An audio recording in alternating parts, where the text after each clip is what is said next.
خواجہ سلیمان تونسوی رحمت اللہ علیہ، ایک نوجوان آیا بڑی دور سے پتہ کرنے.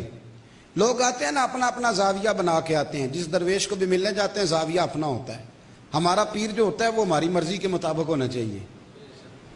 تو وہ کسی شاعر نے کہا تھا کہ وہ ایک شخص جو مجھے تانا جان دیتا ہے، مرنے لگتا ہوں تو مرنے بھی کہاں دیتا ہے، تیری ہی شرطوں پہ کرنا ہے اگر تجھ کو قبول تو یہ سہولت تو مجھے سارا جہاں دیتا ہے. یہ تو پھر سارا زمانہ سہولت دیتا ہے کہ میری مرضی پہ چلو تو میرے بن جاؤ. مزہ تو تب ہے کہ آپ سامنے والے کی مرضی پہ چلیں. سنیں اور یاد رکھیں، خواجہ سلیمان تونسوی کے پاس وہ بڑی دور سے آیا تو اپنا زاویہ بنا کے آیا.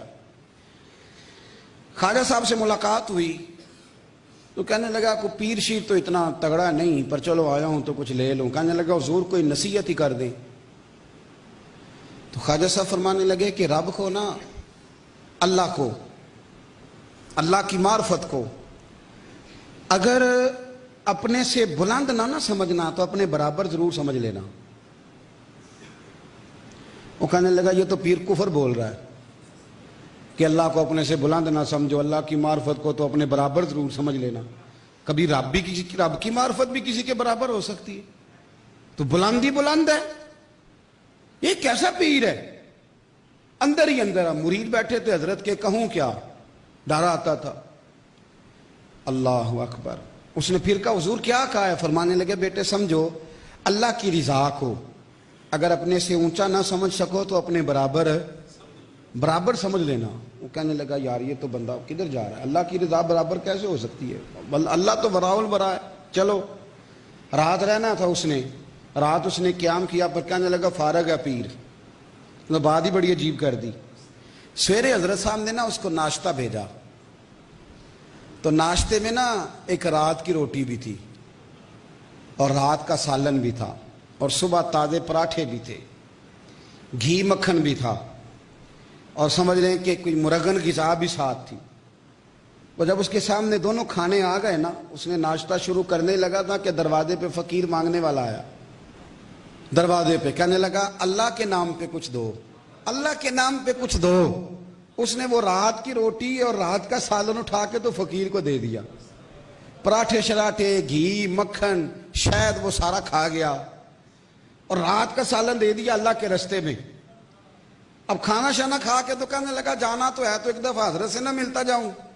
آیا سلام لی تو آپ فرمانے لگے پتر رات تو تجھے میری بات کفر لگ رہی تھی، اور سویرے تو نے کیا کیا؟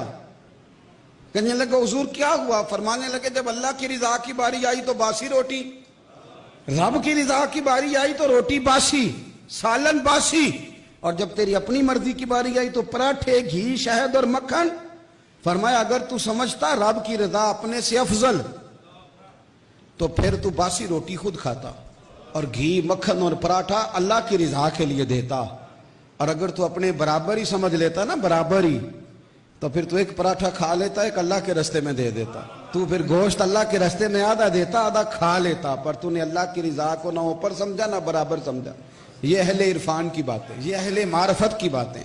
فرمانے لگے نہ تو نے اپنے سے اونچا جانا نہ تو نے برابر جانا، تو نے یہ اشر کیا کہ جو کسی کام کی چیز نہیں تھی اللہ کے رستے میں دے دی، یہ تیرا سٹیٹس ہے. پیروں میں پڑ گیا. کہنے لگا حضور مرید کر لیں. فرمایا جو کفر بولے اس کا تو مرید نہیں نہ ہونا چاہیے.